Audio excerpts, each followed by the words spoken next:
Et bienvenue sur la chaîne vidéo de l'agence périnatale internationale Happy Mom and Baby.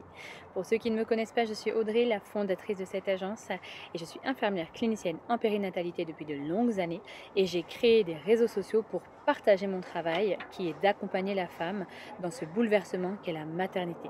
Je propose des accompagnements prénatal, postnatal avec une spécificité pour le sommeil de vos enfants. À travers mes réseaux sociaux, essentiellement YouTube et Instagram, j'essaye de diffuser beaucoup d'informations, de vous accompagner au quotidien avec du contenu, mais surtout avec des outils, avec une façon d'aborder la maternité qui va vous aider à la vivre beaucoup plus sereinement. C'est mon travail, je l'aime, je suis passionnée et je fais que ça. Aujourd'hui, je vous retrouve pour une vidéo particulière suite à beaucoup de questions. J'ai regroupé un petit peu tous les questionnements que vous avez autour de vos enfants et il y a quelque chose qui revient très souvent, c'est la gestion des émotions. Donc tout ce qui va être crise de colère, tout ce qui va être crise de pleurs, tout ce qui va être bébé qui dit toujours non, qui n'accepte pas la frustration, les choses comme ça. Et donc aujourd'hui, c'est ça dont on va parler, avec un petit peu des outils, avec une façon peut-être de vivre ça plus sereinement, plus facilement, pour passer un petit peu ce cap, le comprendre, l'accepter et donc mieux le vivre. C'est un petit peu la démarche dans laquelle je travaille. Vous informer pour que vous puissiez avoir des informations claires, faire des choix d'éducation éclairés, libres, en fonction de vos attentes. La première chose que j'ai envie de vous dire, c'est quoi? C'est que votre enfant, il lui a fallu 9 mois pour se construire en vous. Il va lui falloir à peu près 9 mois pour commencer à comprendre qu'il est une personne à part entière de vous, qu'il existe non plus à travers vous, mais indépendamment de vous. 9 mois, c'est souvent ce qu'on appelle l'angoisse de séparation, la peur de l'abandon, des choses comme ça. Et c'est souvent là où l'enfant va commencer à exprimer des émotions. Ce qu'il faut savoir en tant que parent, c'est que votre enfant, c'est un être humain indépendamment de vous. Votre enfant, c'est quelqu'un que vous avez mis au monde, que vous avez porté, mais qui ne vous appartient pas. Vous n'allez pas pouvoir empêcher cet enfant-là de vivre des émotions. Vous n'allez pas l'empêcher d'être triste, vous n'allez pas l'empêcher d'être en colère. Vous n'allez pas pouvoir empêcher ça. Vous n'avez aucun contrôle là-dessus. Ça fait partie de son développement psychique et c'est important qu'il connaisse ses émotions. Vous, en tant que parent, le rôle que vous avez là-dedans, c'est de l'accompagner dans la gestion de ses émotions. C'est l'accompagner et faire quelque chose de ses émotions. Et à travers votre accompagnement, à travers ce que vous allez faire, c'est ce qui va faire que votre enfant va réussir à canaliser parfois certaines de ses colères, à exprimer des choses, de la joie, de la tristesse, de l'émotion, enfin plein de choses. Et votre rôle, vraiment, c'est ça. Ne pas contrôler, ne pas empêcher de vivre certaines émotions à vos enfants. La colère fait partie de la vie. La tristesse fait partie de la vie. La joie fait partie de la vie. La peine fait partie de la vie. Tout ça, ce sont des choses qui font partie de l'être humain. Et vous, n'oubliez pas, votre rôle, c'est d'accompagner votre enfant dans la gestion de ça. Comment est-ce que je fais? Comment est-ce que je fais ça? Alors, souvent, on va me dire, moi, je perds patience, il m'arrive de crier, il m'arrive de m'énerver avec mon enfant. Et vous voyez vos limites, en fait. Qu'est-ce que vous avez envie de faire? Dites-vous que votre enfant, c'est votre miroir, ok? Donc, tout ce que vous allez faire, il va le reproduire. Alors, si vous lui apprenez à gérer ses émotions en miroir, en les gérant mal de votre côté, comment est-ce que vous allez faire pour lui inculquer les bonnes choses? Il ne s'agit pas là de se mettre la pression, il ne s'agit pas là de se dire moi je suis la mère parfaite qui ne crie jamais, qui m'énerve jamais, qui m'accroupit toujours et qui parle toujours à la hauteur de mon enfant. Non, il s'agit d'accepter d'être un être humain avec ses limites, avec ses capacités, avec les choses qu'on arrive à faire et les choses qu'on n'arrive plus à faire. Mettre des mots sur les choses. Quand vous perdez patience, quand vous êtes une maman qui perd patience, qui à un moment donné vous criez, à un moment donné vous savez que ça y est, vous avez atteint votre limite. Pourquoi? Questionnez-vous. Pourquoi est-ce que vous avez atteint cette limite? Questionnez-vous là-dessus. Questionnez-vous sur qu'est-ce qui a fait que j'ai atteint cette limite. Comment est-ce que je peux faire pour remédier à ça? Est-ce que je suis trop fatiguée? Est-ce que j'ai trop de travail? Est-ce que je suis mal organisée? Est-ce que j'ai pas anticipé? Qu'est-ce qui s'est passé dans mon quotidien pour qu'à un moment donné je me sente débordée?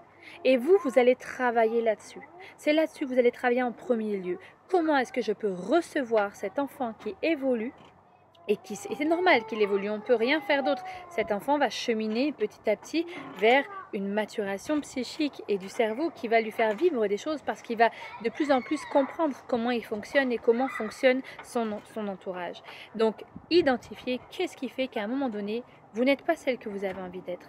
C'est-à-dire que vous n'avez pas envie de crier sur votre enfant, vous n'avez pas envie de perdre patience. Mais qu'est-ce qui fait que c'est arrivé? Questionnez-vous là-dessus. Ça, c'est la première des choses.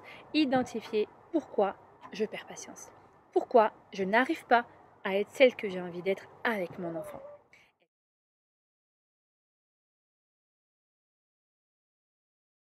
Euh, vous avez un enfant, par exemple, qui va taper, qui va vous taper. Qu'est-ce que vous allez faire? Est-ce que vous allez le taper à votre tour? Non. Vous allez lui montrer comment il faut faire. Un enfant qui tape, vous allez prendre sa main et vous allez lui faire caresser votre main. Vous allez lui faire caresser l'endroit où il a voulu taper. Essayez de comprendre qu'est-ce qui a provoqué ça en lui. Ce sont des gestes qui restent instinctifs, d'accord? Mais qu'est-ce qui a provoqué ça chez lui? On va essayer de le comprendre, on va essayer d'aller chercher pourquoi est-ce qu'il a vécu cette émotion et comment est-ce que je peux l'accompagner à mieux vivre cette émotion. Donc ça, ce sont tous les gestes un petit peu primitifs de l'enfant, donc du plus petit. Ensuite, quand on va avoir un enfant un petit peu plus grand, à partir de 20 mois, je vous dirais entre 18, à partir de 18-20 mois, un petit peu un enfant qui va réussir à commencer à identifier, on va vraiment se poser avec lui et essayer de comprendre qu'est-ce qui s'est passé, qu'est-ce qui a provoqué chez lui comment dire, cette vague en fait d'émotions qu'il n'a pas su tempérer. Et on va l'aider à aller les tempérer. On va se poser, on va le câliner, on va le prendre avec soi. Un enfant qui est trop en colère, qui est trop petit pour gérer cette colère-là, prenez-le avec vous. Prenez-le contre vous, calmez-le, répondez un petit peu à cette tempête émotionnelle qu'il ne réussit pas à gérer et apprenez-lui. C'est-à-dire qu'un enfant plus grand, quand il va avoir des colères comme ça qu'il ne sait pas gérer, bah, il va peut-être aller réclamer chez vous cette affection, cette attention. Euh, Quand on pense à quelqu'un qui est en crise, par exemple un adulte qui est en crise, qui est en train de s'énerver, la première chose qu'on a envie de faire, c'est d'aller le contenir. Et bien, vous allez aller contenir votre enfant avec toute votre affection, avec tous les cinq sens, avec la parole, avec le toucher, avec l'odeur, avec tout ce que vous savez mettre en avant pour calmer votre bébé. Utilisez tous les outils que vous avez eus jusqu'à présent. Alors chez certains enfants, ça va être la musique, par exemple. Mettez la musique quand vous voyez que votre enfant c'est un petit peu trop dur à gérer ses émotions, que ça le déborde, que ça le déborde. Alors mettez de la musique à ce moment-là. Moi j'ai Dan qui mange à côté de moi. Mettez de la musique, calmez votre enfant, prenez-le contre vous, portez-le, parlez-lui, bercez-le, allez faire un tour en poussette, accompagnez-le dans la gestion de cette tempête qu'il est en train de vivre. Pour un enfant qui est plus grand, qu'est-ce que vous allez faire? Un conseil vraiment que je donne tout le temps et que je mets en pratique dans les accompagnements à domicile, ça va être le tableau des émotions. On va nommer en fait les émotions que votre enfant a déjà vécues jusqu'à présent avec vous. Et puis vous allez essayer de trouver des petits collants ou des petits dessins qui vont un petit peu aller définir l'émotion. Un petit bonhomme en colère, si c'est la colère, un petit bonhomme qui pleure. Voilà, dans le mimétisme, toujours dans le mimétisme. Et là, en fait, donner la possibilité à l'enfant d'aller identifier ce qu'il est en train de vivre. C'est-à-dire qu'à défaut de s'énerver, à défaut de crier, à défaut de pleurer, il va pouvoir aller chercher ce petit personnage, cette petite gommette, ce petit collant et le coller sur son tableau de gestion des émotions. Il va vous montrer que, regarde, je suis en train de vivre ça. Vous allez pouvoir l'identifier et vous allez pouvoir l'aider à comprendre ce qu'il est en train de vivre. De là, dans le même principe, dans le tableau des émotions, vous avez tout ce qui va être livre, qui va vous aider à mettre des mots et à réussir à comprendre ce qui se passe, réussir l'enfant à ce qu'il comprenne en fait ce qui se passe à l'intérieur de lui. Il y a un dessin animé que j'adore qui s'appelle Vice Versa, qui est génial pour ça aussi, pour réussir à identifier, c'est pour les enfants un petit peu plus grands. On y va toujours avec ce que l'enfant est capable de recevoir. On n'essaye pas de mettre la barre trop haut. Un enfant de 20 mois, on ne va pas faire une discussion avec lui, s'asseoir avec lui et parler de toutes les émotions qu'il est en train de vivre. Non, là on est encore dans l'instinctif, on est encore dans le spontané, on est encore dans l'apprentissage de son rôle. Un enfant qui fait une crise par terre, par exemple, qui se met au sol et qui commence à taper, parfait, il a le droit. Il a le droit, d'accord? Il a le droit de réagir comme ça. Maintenant, expliquez-lui qu'il il y a d'autres façons de gérer, il y a d'autres façons de faire. Peut-être que s'il ne comprend pas, eh ben, on peut aller s'asseoir quelque part et canaliser un petit peu ce qu'il est en train de vivre. C'est vraiment l'important, c'est de l'accompagner là-dedans, mais surtout de ne pas réagir en miroir. Plus vous allez réagir en miroir à votre enfant, avec votre enfant, plus eh ben, les apprentissages se feront de façon erronée. Il est vraiment important de prendre en considération ça. Euh, dans le même principe, dans le principe miroir, en fait, vos enfants sont des éponges. Vous ne pouvez pas reprocher à votre enfant de crier tout le temps si vous-même vous criez tout le temps. Vous ne pouvez pas reprocher à votre enfant de ne pas gérer ses colères si vous-même vous avez du mal à les gérer. Travaillez sur vous d'abord et ensuite sur votre enfant. Dolto disait l'enfant est le symptôme de ses parents. Ça, c'est vrai. Donc, c'est vraiment posez-vous d'abord des questions sur vous et ensuite identifiez comment vous pouvez accompagner votre enfant là-dedans.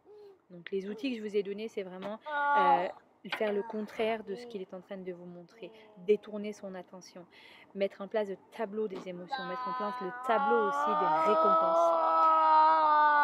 Un enfant qui vous a montré, qui a réussi à faire quelque chose, récompensez-le.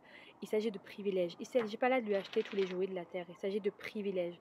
Avoir peut-être un dessert de plus, avoir 5 minutes de plus devant la télé. Vraiment,